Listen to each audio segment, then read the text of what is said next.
Hello and welcome to Exam It Easier. So today in this session I am going to discuss about deductive and inductive reasoning.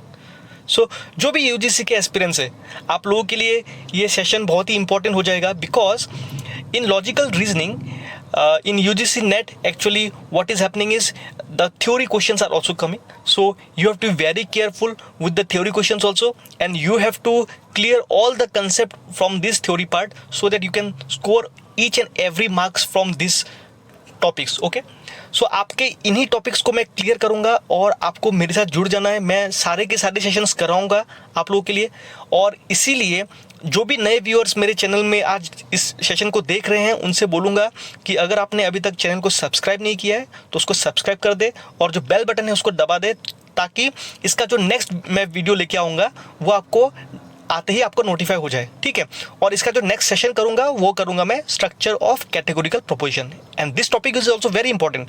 So one by one हम लोग इसको करेंगे. तो चलिए अभी इस lecture को शुरू करता हूँ. अभी देखिए, first we will discuss deductive reasoning. अब डिडक्टिव रीजनिंग क्या है, राइट?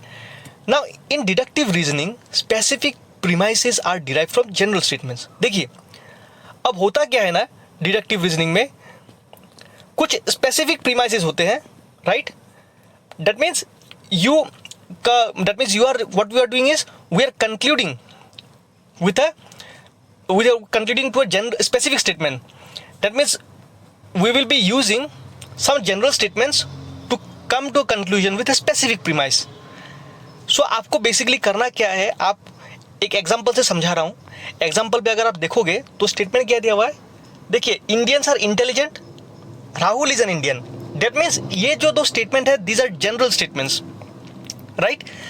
एक तो बोला कि इंडियंस क्या है, इंटेलिजेंट होते हैं, और दूसरा में बोला राहुल एक इंडियन है. ये कुछ जनरल स्टेटमेंट्स था. And from this two general statements, तो इन दो जनरल स्टेटमेंट्स से मैंने क्या किया, हमने कंक्लूजन किया कि अगर इंडियंस इंटेलिजेंट होते हैं and Rahul is an Indian, that means definitely Rahul is also Indian intelligent, because Rahul is an Indian and Indians are intelligent. So we are coming to a specific point, right? We are concluding a specific statement. So this type of reasoning is called deductive reasoning. तो इस तरीके के question में आपका एक number आ सकता है theory के पार्ट में. ओके, तो अगर आपको डेफिनेशन पता ही नहीं है, अगर आपको कंसेप्ट क्लियर नहीं है, तो आपके लिए ये मुश्किल हो जाता है, छोटा सा चीज़ भी. Okay, now we will discuss what is inductive reasoning. अब देखिए, इंडक्टिव रीजनिंग क्या होता है. इंडक्टिव रीजनिंग ज़्यादा कुछ नहीं है. अगर आपको डिडक्टिव का पार्ट क्लियर हो गया है तो inductive is also very important, because as you can see in the definition, inductive reasoning is the opposite of deductive reasoning. See, it is saying clearly that ये जो होता है ना, deductive reasoning का opposite होता है. In inductive reasoning, specific statements are combined to infer general conclusions. That means inductive reasoning में क्या हो जाता है, exactly opposite of deductive reasoning. That means you will be using first specific statements, okay? And from these specific statements are combined to infer a general conclusion as said in the definition.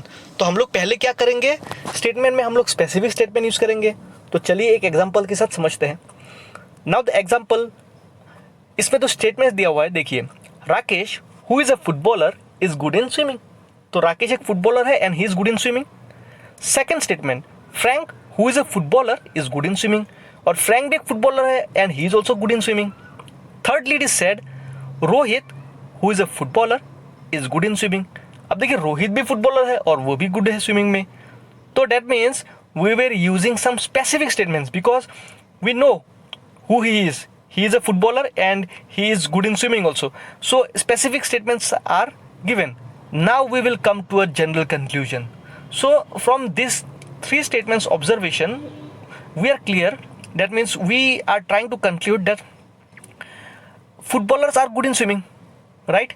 So we are concluding that footballers are good in swimming, right? So we have come to a general conclusion. And previously we were using three statements as specific statements. These were some specific statements and we concluded with a general statement. So ये होता है आपका inductive reasoning. तो hope आपको ये जो topic है वो क्लियर हो गया होगा. एंड इसका जो नेक्स्ट सेशन होगा, नेक्स्ट सेशन में स्ट्रक्चर ऑफ कैटेगोरिकल प्रोपोर्शन करूँगा। तो आप लोगों को जुड़ जाना है मेरे साथ, because the next topic will be very important. उससे एक बढ़िया वेटेज होता है and I will clear all your doubts. Okay, और आपके अपकमिंग सेशंस में I will also discuss some previous year questions also, so it will be very clear. तो आपको ज़्यादा कुछ नहीं करना है, वीडियो को जो भी नए व्यूअर्स है सब्सक्राइब कर लो, आपको नोटिफिकेशन मिलता रहेगा।